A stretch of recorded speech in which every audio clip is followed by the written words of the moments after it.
सहज में ऐसी बातें होती हैं कि चमत्कार पे चमत्कार हो रहे हैं। आपको मैं बताऊंगी तो आपको विश्वास है कि चमत्कार जिसको हम कहते हैं वो चमत्कार नहीं है, क्योंकि ये परमात्मा का क्या है, उसमें क्या चमत्कार हो सकता, वही स्वयं चमत्कार है। हमारी दादी जी एक किस्सा सुनाती थी, बहुत मजेदार, कि एक इंसान परमात्मा को मिलने चला तो उसको रास्ते में एक आदमी था, वो सर के बल खड़ा था। वो कह रहा था, भाई मैं तब से सर के बल खड़ा हूँ, मुझे भगवान कब दर्शन देंगे, तो जरा भगवान से जाके कहो कि जरा जल्दी दर्शन दे। तो ये गए, रास्ते में दूसरा एक बिल्कुल पड़ा होता रास्ते के किनारे, तो उसने कहा कि भाई भगवान ने आज मेरे खाने की व्यवस्था नहीं करी, उनसे जरा कह देना मेरे खाने की व्यवस्था रखे। पंखा चलो, तो पंखा भी चला गया।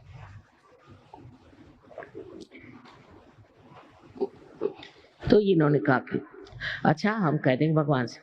तो ये भगवान के पास जब गए तो उनका काम हुआ सो हुआ। उसके बाद भगवान ने पूछा कि भाई और कोई बात है? कल हाँ एक बात है, वहाँ एक आदमी है बेचारा सर के बल खड़ा है, आपका इंतजार कर रहा है, आप ऐसा क्यों नहीं करते कि थोड़े उस पर मेहरबानी कर दें?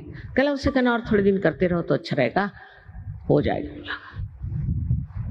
उसके बाद दूसरे आदमी के बारे में उनका कि साहब उसको तो खाना नहीं मिला, ऐसे रास्ते पड़ा, कह रहा था भगवान से कह देना। अरे उनका खाने में ये कैसे हो सकता, एकदम उसका इंतजाम करो।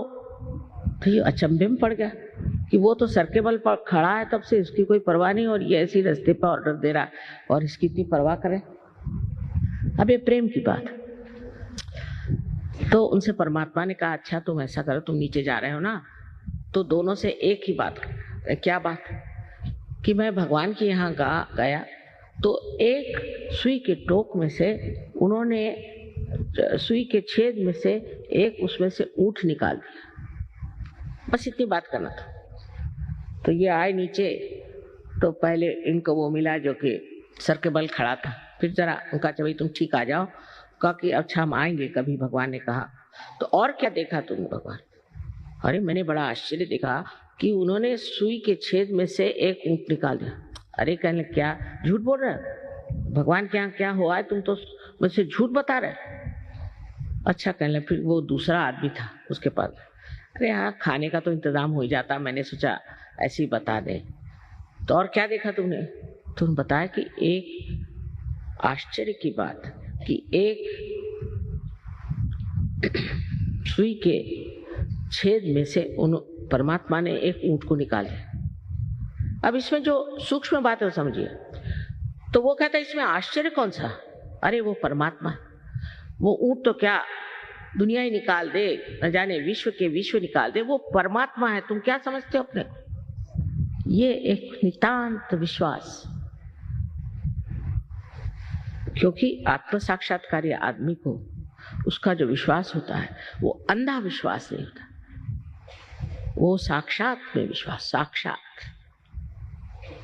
कोई भी चीज अंधे से मान लेना ये मनुष्य के लिए शोभा नहीं देती।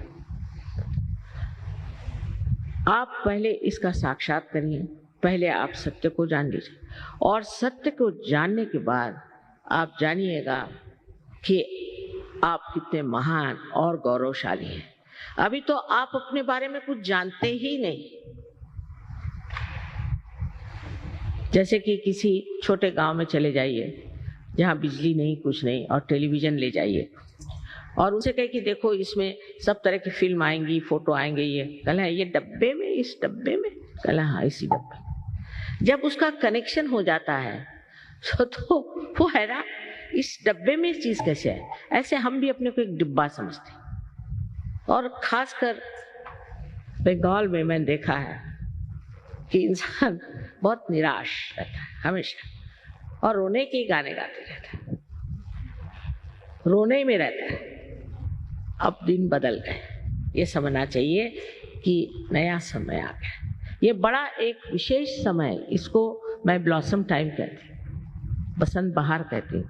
लेकिन बहुत से लोग इतने निराश हो गए नहीं, निराशा में फंसे हुए हैं कि वो समझ ही नहीं सकते कि इस निराशा के बाद एक बड़ी भारी सुबह होने जा रही जो सारे दुनिया में छा जाएगी, और वो आज का समय है। लेकिन सहयोग में एक ही बस बात है कि आत्म साक्षात्कार हो जाएगा, कुंडलिनी का जागरण हो जाएगा, सब कुछ हो जाएगा, लेकिन उसके बाद आपको इसको बहुत पल्लवित करना है, बढ़ाना है, वृक्ष बनना है। यही लोग कम हो जाते हैं। जैसे अभी मेरे लेक्चर में इतने लोग आए, पिछली मर्तबा से कम आए, क्योंकि इसमें कुछ ना कुछ बनना होता है। ये नहीं कि मैं सहयोगी हूँ, नहीं। सहयोगी का मतलब ये कि आपके अंदर क्या क्या शक्तियां जागृत हुई। सबसे तो पहले आपको वो स्थिति मिलती जिसे हम लोग निर्विचार समाधि कहते हैं। विचार हमारे अंदर आते हैं और जाते हैं, भूतकाल से भविष्य काल तक हम सोचते रहते हैं, पर वर्तमान को हम नहीं जानते, और वर्तमान असलियत है। तो विचार उठे नीचे गए, फिर विचार उठे नीचे गए, उसके बीच में एक जगह है जिसे विलंब कहते हैं, पॉज। वो विलंब को हम नहीं पकड़ पाते जहां वर्तमान है। या तो आगे की बात सोचे, पीछे की, जैसे अभी जिनको जाना है वापस सोच रहे होंगे कि अब ट्रैम मिलेगी नहीं, बस मिलेगी कि नहीं, ये है नहीं, वो नहीं।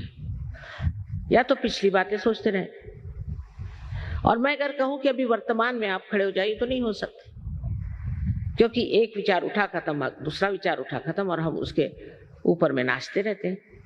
लेकिन जब कुंडलिनी जागृत होती है तो विचार लंबाकृत हो जाते हैं, ऐसे रिलैक्स हो जाते हैं, लंबाकृत, और उसके बीच में जो जगह बन जाती है और वर्तमान में आप खड़े हो जाते हैं। और जब आपका चित्त वर्तमान में होता है तो आप कुछ नहीं सोचते, निर्विचार, और निर्विचार में आनंद झरने लग जाता है। अब जैसे यहाँ एक बड़ा सुंदर कारपेट है, एक उदाहरण के लिए, तो मैं कहूँगी भाई कितना सुंदर है, अब मैं करिए, मेरा है तो मेरे लिए सर दर्द हो जाएगा कि भाई खराब ना हो जाए, ये नहीं वो नहीं, इंश्योर करो, सब जो होते हैं प्रॉब्लम्स कोई चीज पाने की, और मेरा नहीं दूसरे का है, तो मैं ये सोचूंगी कितने का मिला, कहाँ मिला, कब पाएंगे ये। लेकिन अगर हम निर्विचार इसे देखें तो इसको बनाने में जिस कलाकार ने अपना आनंद बूट दिया है, वही आनंद सर से लेकर नीचे तक ठंडा ठंडा बहना शुरू हो जाए, और उस आनंद में आप स्नात हो जाएंगे। जब आप निर्विचार हो जाते हैं तब आप अपने शांति में खड़े हो जाते हैं। शांति, ये कहने की बातें हैं कि शांति के बड़े बड़े इन लोगों ने ऑर्गेनाइजेशंस बनाए, शांति में अवार्ड्स दिए, ये वो। मैंने तो बहुत से लोगों को देखा है जिनको बड़े शांति अवार्ड्स मिले, इतने गर्म होते हैं, इतनी गर्म तबीयत कि उनसे अगर मिलना हो तो एक लकड़ी जाके लेके जाइए सामने, और नहीं तो लेके 2-4 झापड़ ही मार देंगे आप। कोई आप उनसे बात ही नहीं कर सकते, इतने गुस्से ले लो, उनमें कोई प्रेम की झलक भी नहीं। वो क्या है, शांति दे, और उनको इंटरनेशनल अवार्ड्स मिले, पता नहीं किस तरफ से देख के दिए उनको इंटरनेशनल। इस प्रकार हम लोग बिल्कुल भुलावे में रहते हैं, क्योंकि हमारे अंदर की जब शांति प्रस्थापित होती है तब हम समझते हैं कि शांत चित्त क्या होता है।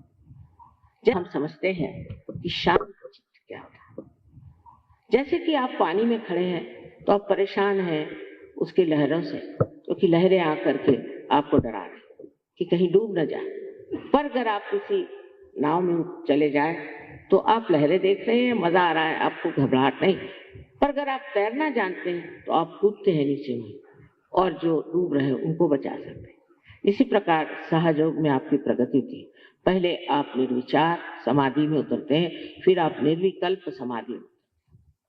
कभी कभी ये किसी को दोनों एक साथ मिल जाते हैं, ये बड़ी आश्चर्य की बात है। दोनों चीज एक साथ घटित होती है, और इसमें इंसान जो है उस शांति को भी प्राप्त करता है और उन शक्तियों को भी प्राप्त करता है जो उसके अंदर नहीं है। पर उसका कोई वो ये नहीं कि उसके लिए बाल मुंडा ले या उसके लिए भगवा वस्त्र पहने, कुछ ये सारे भाव अंदर होते। आपको तो राजा जनक की कहानी मालूम है, मुझे नहीं बताना चाहिए, पर जैसे अब मैं गृहस्थ हूँ, मेरे पति ऐसे ऐसे हैं, चलो उन्होंने कहा तो कपड़े पहन लिए अच्छे, कहा तो जेवर पहन लिए। जब किसी चीज को पकड़ा ही नहीं तो छोड़ेंगे क्या?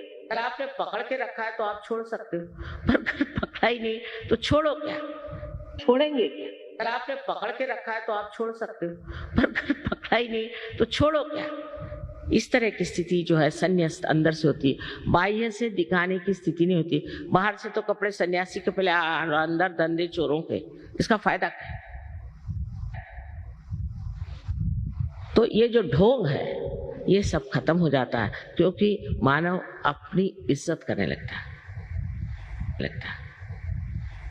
अपना मान उसको होता है, उसके अंदर एक तरह की चमक आ जाती कि मैं क्यों, मुझको क्या करना। और ये आत्म साक्षात्कारी लोग ही दुनिया में बड़ा बड़ा नाम करते, जैसे अपने तिलक साहब, तिलक आत्म साक्षात्कारी थे, इसमें कोई शक नहीं। अब्राहम लिंकन थे, वो आत्म साक्षात्कारी थे। शास्त्री जी थे, वो आत्म साक्षात्कारी। हमें तो हम कहते हैं कि जो लोग आत्म साक्षात्कारी नहीं, वो कभी भी सत्य पे टिक ही नहीं सकते।